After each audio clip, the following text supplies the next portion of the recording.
Welcome, everyone, to your November energy forecast. Oh, it was such a pleasure to intuit these messages, to channel these messages while holding the light energy for us. For us. And the energies for November are coming in very clear and very strong. And this is a new theme that we ourselves have been consciously working on generating together. What are the experiences we are creating together? That is the beautiful little thought and theme as we go through these individual energy topics. Anytime we do anything for ourselves, we're actually doing it for the collective.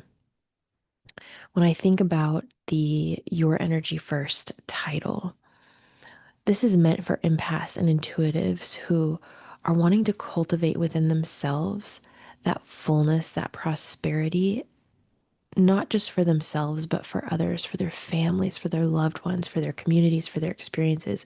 And in order for us to do that, we must feel that love within ourselves. So let's get into the first theme. We are response able. We are self response able. Responsible with a twist. This is really neat because empaths and intuitives typically we people please. We go above and beyond to prove our worth. If someone is in need, we go to the ends of the earth to help them. I am so guilty of this. And we want to make sure now we're realizing that the energy is actually asking every single one of us, including those in need, to take a moment and reflect and say, I am responsible for myself. Now, let's put aside extreme circumstances. Okay, there are definite instances where people absolutely need our immediate help. We understand that. What we're talking about here is recognizing that within each and every one of us is this beautiful divine essence of source of love. And now we get to say, oh, you know what? It's actually irresponsible for me to overstep, to overgive, to try to overhelp and help other people solve their problems. It's irresponsible for me to project, oh, is this what someone is thinking? Is this what they're feeling? No, no, no, no. We come back to ourselves, we come back to our light. It's up to other people to let us know what it is that they need. We can say, how can I help you? What could I do? I have some ideas. And then we allow the other person to respond in kind, or we notice where we are projecting our impressions of what we believe other people are experiencing onto them. Okay, so what does this look like in your day today? The beauty of this is that now you get to relax, unhook from all of these little tendrils and tethers that tie you to feeling responsible for so much. And it brings you freedom. It brings you alignment. You've been doing the inner work. You know how to be self responsible, maybe even a little bit too much. And now you have to say, whoa, it is not my problem or responsibility to solve this other person's life, XYZ, whatever it is they're going through. It's my responsibility to actually be within myself, be happy, care for this, nurture my own personal energetic ecosystem. And then when I feel called to help others, I do. When someone comes to me and needs support, I give in a way that feels true and in alignment. So here's the interesting pickle about this energy. This isn't coming in like a nice to have. This energy is going to be, it's going to be like bumpers. So if you know bowling lanes and when we were kids, they'd put the bumpers in so that you could, bowl all the way down the lane. Or your ball wouldn't just always go in the gutter. I probably still need those bumpers, to be honest. But we want to make sure this energy is making sure that if you notice that you're doing that, that you're leaning in, you're going to get kind of gently bumped back into your own energy. And same with other people. There's a lot of people out there who can't give themselves the love and attention that they need. And so they do things so that they get that attention from other people. And now, instead of getting that attention from others, there's a pause. Interesting, because the guides are calling it there's this little bit of an empty space. And while that might sound nerve-wracking for a split second, it's actually so that they can reflect and say, well, wait a minute, I'm not getting that same charge as I did before. And that's a beautiful thing because it brings them within. And collectively, we all transcend and grow together with this. Which brings me to the second topic. We are transcending the mind and balancing into the heart. If you take a moment, because all of you listening have the best spidey senses, and you take a moment and I want you to actually feel into your heart. Did it almost feel like you had to push the energy down there or move the energy down there? When I was intuiting these insights, the guides were showing me how we as a collective operate primarily from our mind. And then that's why we need support guiding ourselves to our intuition, guiding ourselves to our inner light, because we are so in our mind. And our inner light and our heart, they're being a bit poetic and say, beat as one. My guides are saying, beat as one as I intuit these live, even though I did they had me do a little bit of prep work for this one. But they really do beat as one. And this light ecosystem of ours might feel a bit unnerving to lead with or trust in the beginning. And they're not saying I have to fully be leading with heart or else. They're saying just gently bring yourself to my heart. What does my heart say? What does my heart feel? What does it want to express right now? And to know that you are now in a place of bringing yourself to a complete and utter wholeness.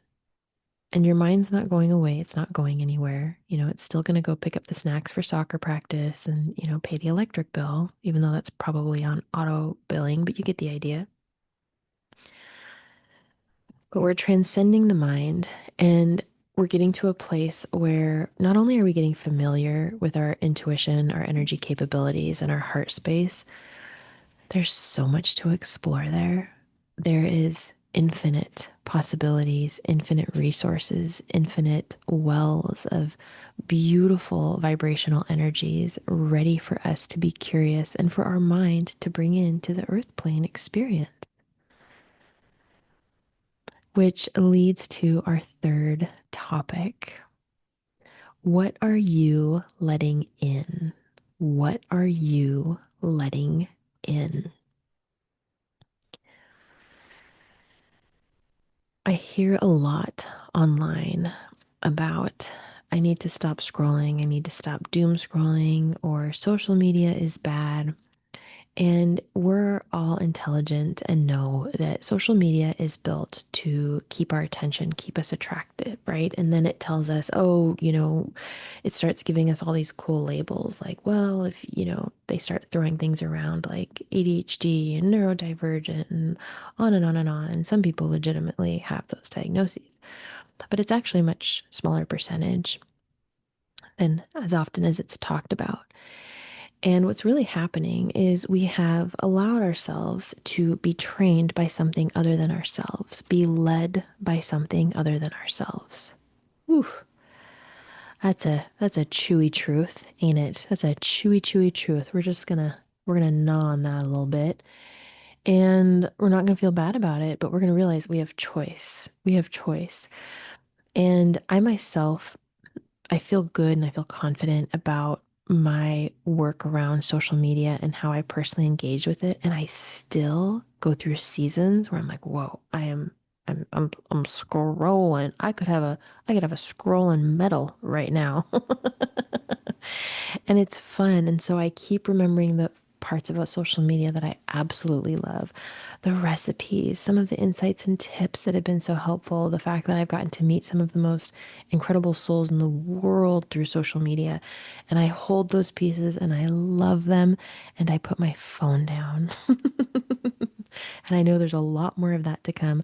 I'm baking two recipes over the weekend, both that I found through two separate bakers on social media. And what's fun is that one is this lovely gal from the UK, and her TikTok profile is new, and another has been around a long time and has millions of followers.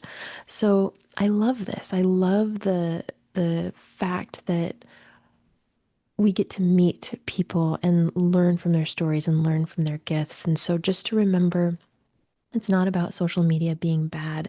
It's about us taking back control of ourselves, our mind. What are we letting in? What are we letting in? And this isn't just about social media. This is also about the different types of things that we consume, from conversations with people to foods to experiences. You know, there's an energy activation coming out here this month around, I'm really excited about it. Energy activation for you for the holidays. How do you want your holidays to be? What would feel really good? What would sound really good? And remembering we all have choice. What is it that we're letting in?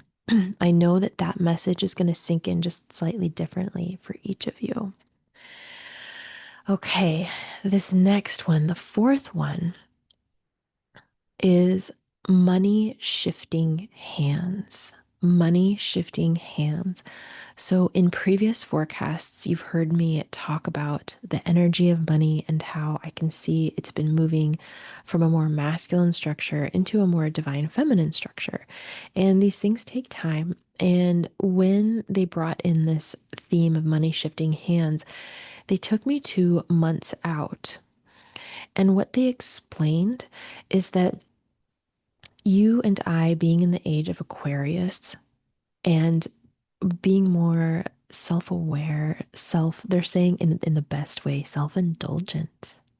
What is it that I want to enjoy today? What is it I want to experience? We are now collaborating, creating communities. We're wanting to connect with other people. We're wanting to purchase with purpose. It doesn't feel good anymore just to buy the cheapest thing because it's on sale or because we got a good deal on it anymore. We want quality, we want value. You know, my cousin and I, there's this one gal, she creates the most beautiful, beautiful clothing and prints. So beautiful.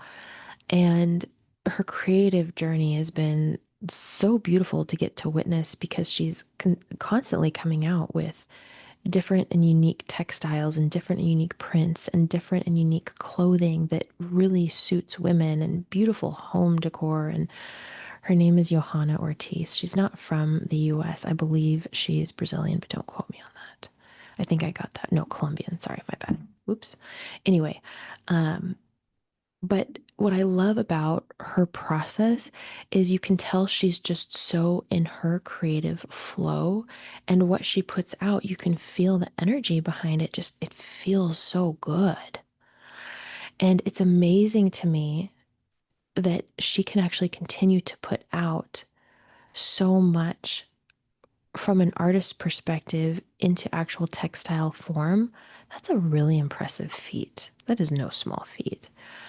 So she's really humming with her work. And that's the kind of thing that's going to happen with money shifting hands, is especially for those of you who have your own businesses, you know, and you're following your heart and you're bringing your heart's work into the world, and people feel that and that's what they want. So instead of us purchasing as much from the larger conglomerates or feeling locked in to what the bigger conglomerates are telling us is the norm, we're connecting with each other. We're building new things. We're building new things, and it's no longer siloed communities. They're saying, you know, you and I are members of different communities, not just one.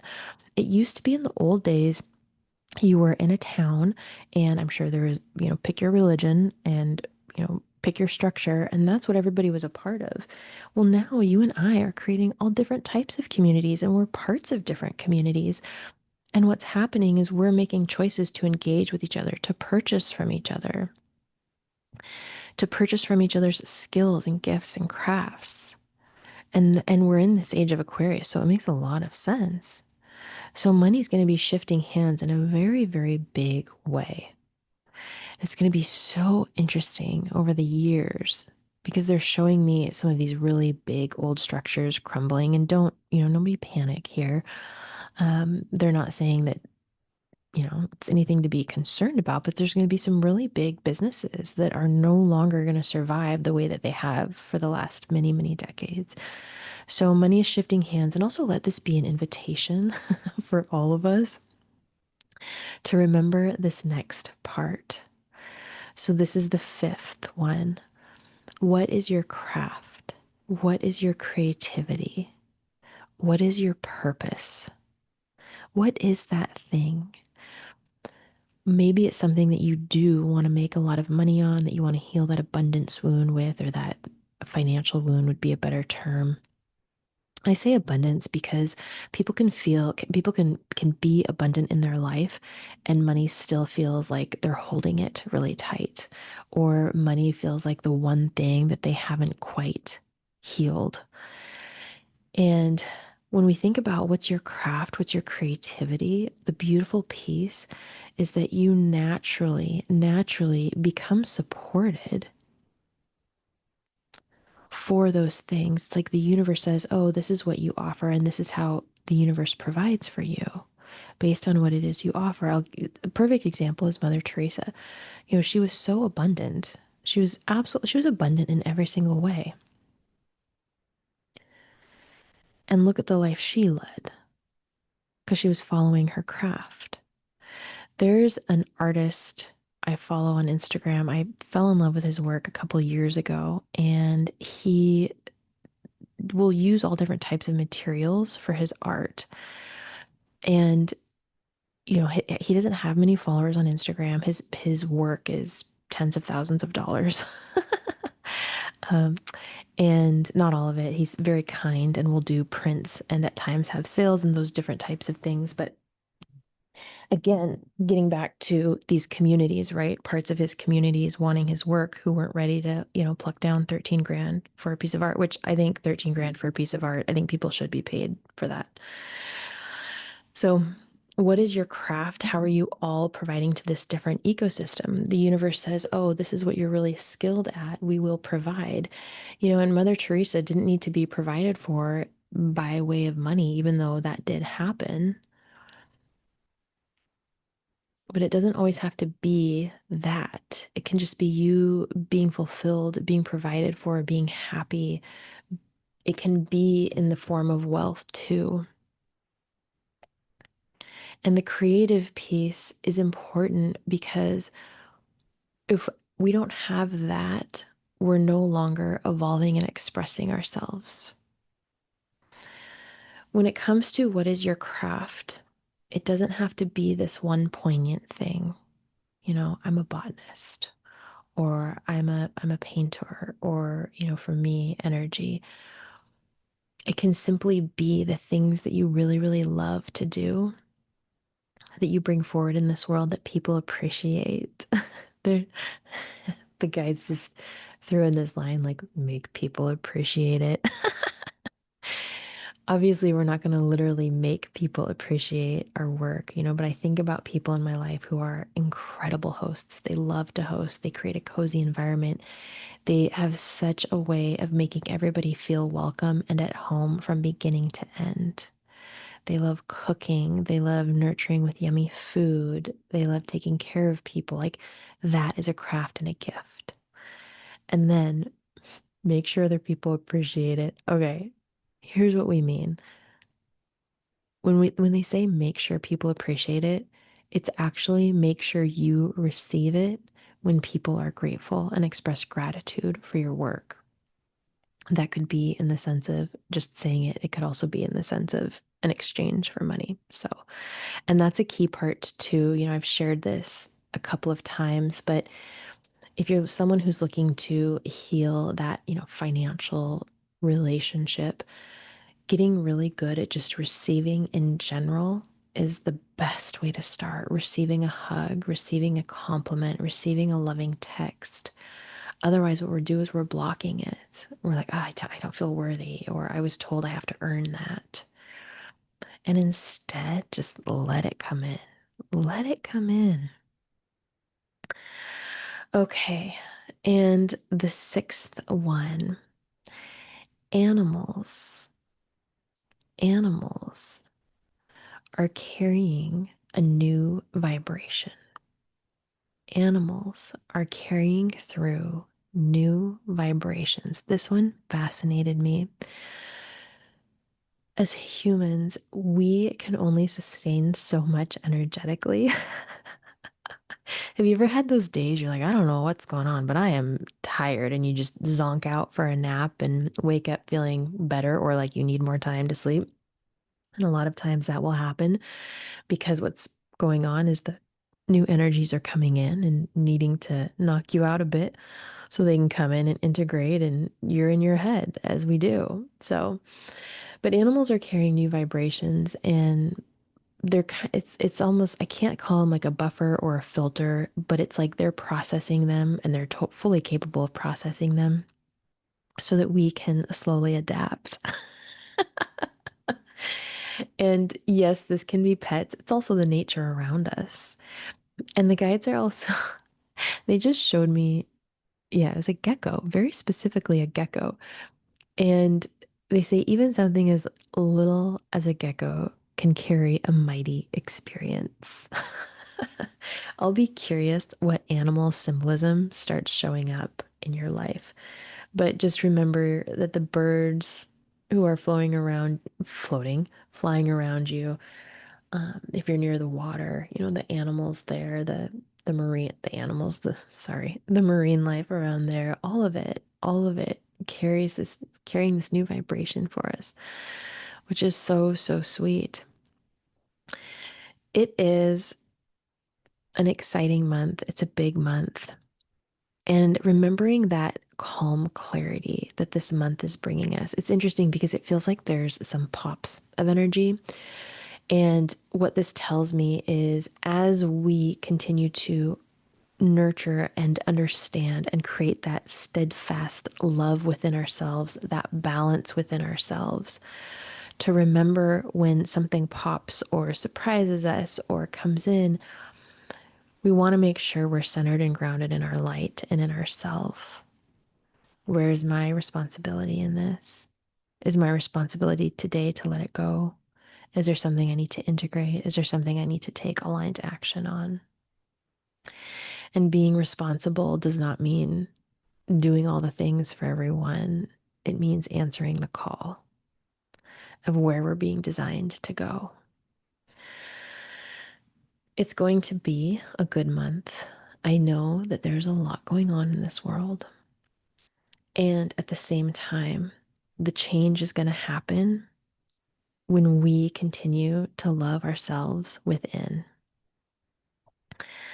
There is a beautiful heart activation coming in these upcoming months. I'm also really excited for the December 31st energy activation, beautifully helping us close out, clear, release anything, integrate anything from 2025. I know we're on the Gregorian calendar, which is very different from many other calendars. And people kind of feel like, oh, in the Northern Hemisphere, it's the dead of winter. So we're not really meant to come up with all of these New Year's resolutions. And then the Southern Hemisphere, it's very different, right? It's very warm, and you might feel that invigoration. So, and the astrology calendar is not the same as ours. However, however, there's a collective consciousness that's carried with our calendars. And what I'm really excited about with that activation, which I haven't held space for yet, I haven't intuited or channeled it yet, but it's already come through in some ways, is it's really going to help us. It's like a sieve. It's going to help us filter so that we bring into the 2026 calendar exactly what it is that our heart desires. It's going to be an impactful year next year, but we still have so much beautiful time in the next few months to experience together.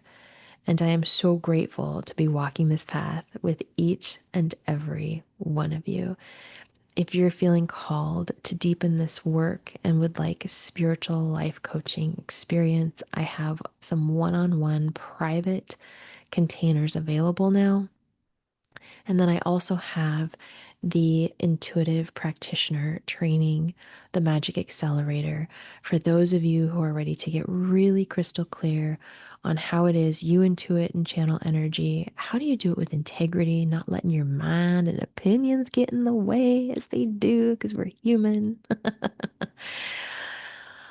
And how do you bring this into your practice, either in your personal day to day or into your work practice? We go through those things too. I'm really excited for us, for this energy, for the clarity it's bringing. I think there's going to be a lot more lightness for empaths and intuitives happening, and it starts right now. It has been so great to connect here. If this episode resonated with you, please be sure to subscribe, leave a review, and share it with someone who you want to have more of these chats with. As you move throughout your day, remember, your energy is your superpower. As you pay attention to it and trust it, you can watch your entire life begin to transform.